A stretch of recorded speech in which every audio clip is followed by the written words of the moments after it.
Barbering was always something I wanted to get into.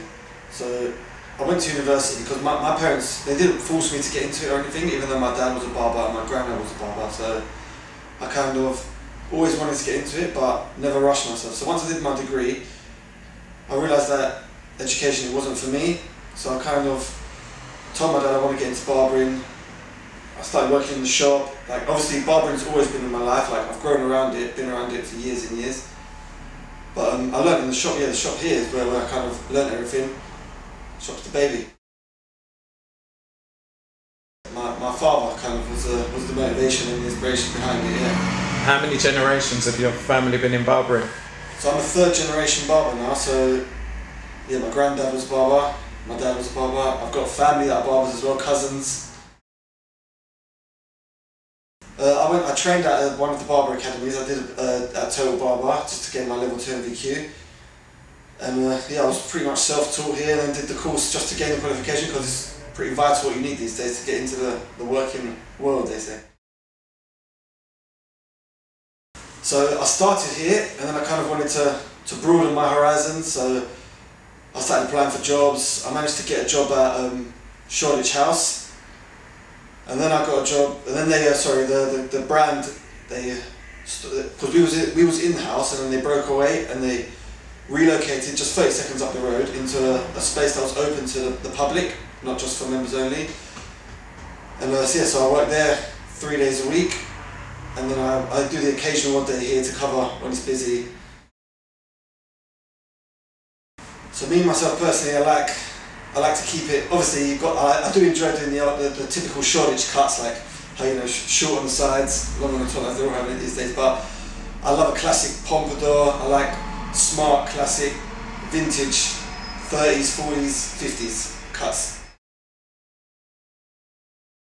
Probably from my personal experiences, where I've been, where I've trained. So I've taught at, I teach currently as well. I'm at Gents of London, the Barber Academy in Angels. I quite follow their work quite a lot. There's a few, like every time, like more, it's always on the social media hashtagging barbers, like seeing all the different types of cuts. Always like nice to see international stuff as well, like all over the place, just getting different types of, seeing how cuts are done all over the world basically. Is there any names that spring to mind who you look at them and say, I really like their work, I'm inspired to be as they are?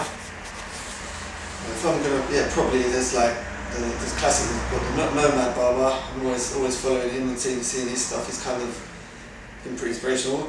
My father actually, he's inspired me a lot. He's quite inspirational. There was my old boss where I trained as well. His name was Pete. And yeah, I think that covers everyone.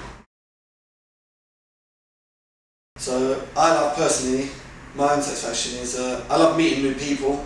Which is why I love taking on work. I also do private work as well, so I do freelance stuff as well. For like, there's a few bands I do their hair for their gigs. So I love meeting new people, and I love giving someone a brand new haircut, making them feel happy, making them feel good about themselves.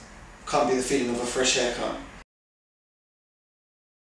So me personally, I'm quite proud of how far I've come in quite a short space of time. Like to go from someone who was just sweeping the floors in here, and now I'm almost working at 3 different places. I do private work as well, like I said, there's a few bands whose hair I cut. I'm teaching and passing on my knowledge as well, so I'm quite proud of how far I've come in quite a short space of time. There's a place, Essex Academy, where I'm delivering level 2 and 3, and then there's Gents of London Academy, which I deliver level 2.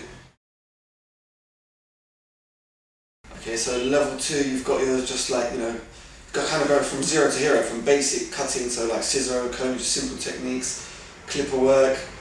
Whereas your level 3 gets a little bit more technical, patterns. You've got to do shaving as well, with the cut for a razor blade. And yeah, I really like them, really enjoy working with them.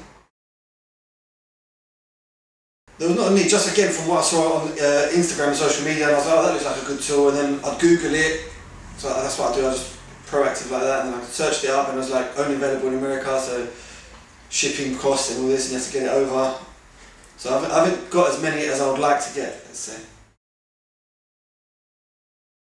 just working with new tools, I guess, is kind of always nice to just grab something new and work with it. Like I've used the Wahl Seniors, and I find personally that I get a much smoother finish with them when I use them. I would strongly recommend it, to be honest. It's like, all it can do is improve your game. Like, you're going to have another tool there to use and work with.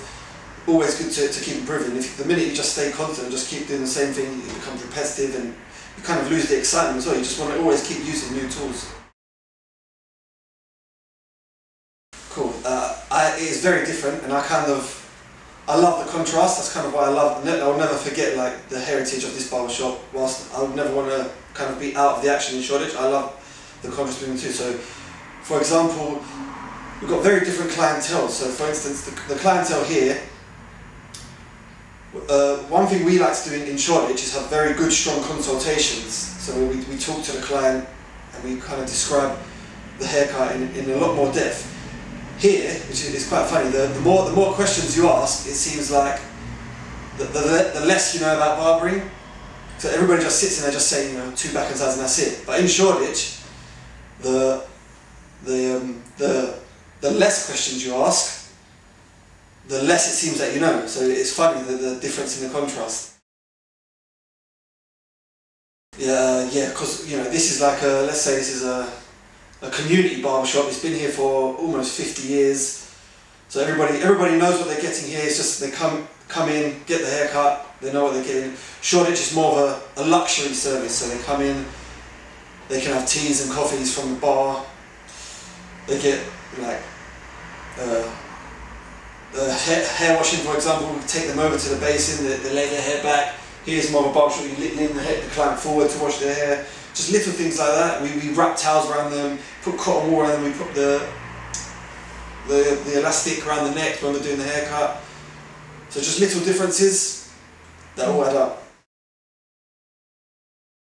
So again, it's a completely different experience. So the hot towel shave in Shoreditch will consist of 2 hot towels, 1 cold towel, face massages, facials, creams, oils. Here again, it's more just a hot towel and a shave. Very different. Here we use more of like classic vintage old school barbers, like barber soap. We still use the cutthroat razor blade here and there. But in Shoreditch we've got our own products in Shoreditch. We've got the brand called Neville, which we use. And again, they've got plenty, like face scrubs, face moisturisers, face creams. So I think, I'm not too sure the history of Neville. I think they just wanted to go for like a name that was kind of quite classic, still maintaining British heritage and just sticking with the roots, but it's not named after a person or anyone in particular. Ideally, I would like to kind of carry on what I'm doing. I really love teaching. I love passing on the knowledge, passing on the craft. I really enjoy doing backstage work for kind of bands. So there's a band, The Overtones, whose hair I do for them gigs. So I'll be doing a few more gigs for them, like when they do their UK tour. So I'm just really enjoying the way things are going. I just want to always progress, always learn more, and always kind of push myself to strive to be the best I can be.